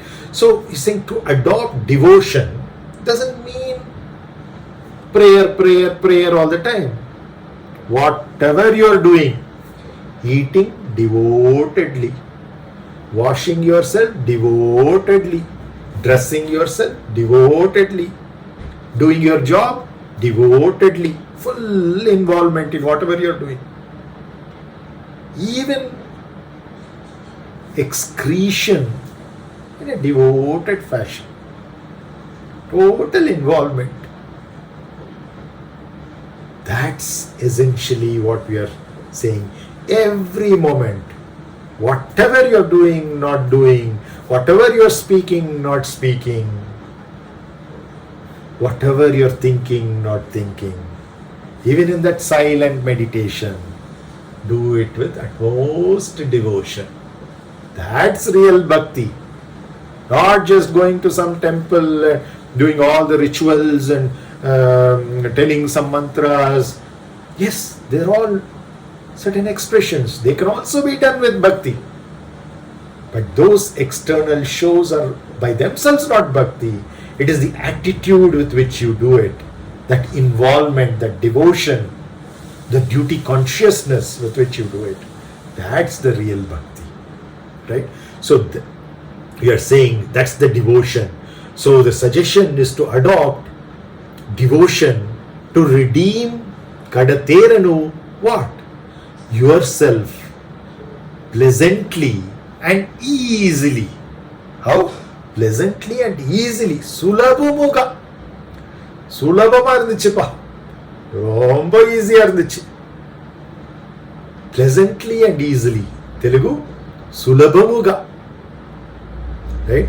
In this Kali Yuga, Kalilo, instead of wandering, tiruguchu, wandering, tiruguchu, திரும்பி வந்து நிகரான், சுத்தி, instead of wandering, ತಿರುಗುಚಿ, ತಿರುಗಿ ಬರ್ತಾ ಇದೆಯಾ, ತಿರ್ಗಾ ಅದೇ ಕಡೆ ಬರ್ತಾ ಇದೆಯಾ. ಹುಟ್ಟು ಸಾವು ಯಾವಾಗ ಇದರಿಂದ ಹೊರಗೆ ಬರೋದು, ಮುಕ್ತಿಗೆ, ಮೋಕ್ಷಕ್ಕೆ, ನಿರ್ವಾಣಕ್ಕೆ. So that's what we are saying. Instead of wandering, तिरुगुचु, कितने देर तक ऐसे ही घूमते रहोगे, फिर से जन्म लेना, फिर से मरना, फिर से जन्म लेना, फिर से मरना. इसका कोई अंत तो होना चाहिए. मुक्ति मांगो, निर्वाण मांगो, मोक्ष मांगो. कैसे मांगे? भक्ति से. भक्ति क्या है? सिर्फ पूजा करना नहीं, सिर्फ यज्ञ करना नहीं, होम करना नहीं, मंदिर जाना नहीं. वो सब भी भक्ति हो सकता है, पर भक्ति तो हमारा एक ऐसा गुण होना चाहिए कि जो भी कर रहे हैं वो पूरे मन से कर रहे हैं, पूरे हृदय से कर रहे हैं, अपना पूरा शरीर उसमें डाल रहे हैं, आत्म के भीतर से जागृति के साथ कर रहे हैं, तो सब कुछ भक्ति हो सकता है. तो इसी को त्यागराज जी यहां पे बताते हैं. So instead of wandering, Tiruguchu, here, Ilanu, literally in the earth, entangled, you know, entanglements with the hairs, right? So entangled, kalasi, melasi, kalandu, malandu. In Kannada also we say kalasi, right? Mishran karna, Hindi mein. So instead of wandering, Tiruguchu, here, Ilanu, entangled, kalasi, melasi, literally mixing and mingling, essentially engaging fiercely in worldly activities. These days, people have even these live-in affairs. What are we talking about here? What to do with runanubandha?